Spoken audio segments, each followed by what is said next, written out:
ইফতারের আগে আপনি দোয়া করেন, সূরা ইখলাসের 2টা শব্দ পড়ে দোয়া করে দেখিয়েন। আল্লাহ রাব্বুল আলামিন কত দ্রুত দোয়া কবুল করে।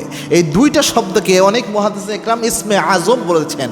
আর ইসমে আজম আল্লাযী ইযা দুআয়া বিহি আজাবা, ইসমে আজম দিয়ে দোয়া করার সাথে সাথে সেই দোয়া কবুল হয়ে যায়। কত জরুরি একটা বিষয়। এই যে আমরা ইফতারের সামনে নিয়ে বসে কিন্তু দোয়া করি, কারণ এটা বরকতময় একটা সময়।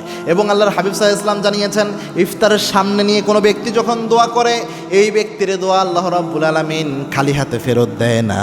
কত জরুরি একটা সময়। এই জন্য ইফতার সামনে নিয়ে দোয়া করবেন। সূরা ইখলাসের 2টা শব্দ করবেন। একটা হচ্ছে কুল হুয়াল্লাহু আহাদ, আমরা যে পড়ি আল্লাহুস সামাদ। তো আহাদ এবং সমাদ এই 2টা শব্দ পড়বেন।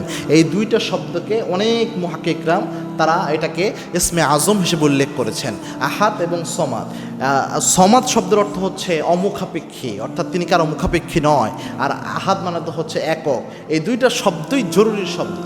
আবার আরেকটা বাক্য এখানে অ্যাড করতে পারেন। আল্লাহর হাবিব সাল্লাল্লাহু আলাইহি ওয়াসাল্লাম নিজে তিরমিজি শরীফের বর্ণনায় জানিয়েছেন, একবার রাসূলুল্লাহ সাল্লাল্লাহু আলাইহি ওয়াসাল্লাম বসা ছিলেন, পাশে এক সাহাবী পড়ছিলেন এইভাবে দোয়া করার সময়, ইয়া হাইয়ুন ইয়া কাইয়ুম ইয়া জাল জালালি ওয়াল ইকরাম। আল্লাহর হাবিব সাল্লাল্লাহু আলাইহি ওয়াসাল্লাম জানিয়েছেন, এই যে বাক্যটা পড়েছে, বাক্য দিয়ে যদি কেউ আল্লাহর কাছে দোয়া করে, ওই দোয়া আল্লাহ খালি হাতে ফেরত দেয় না।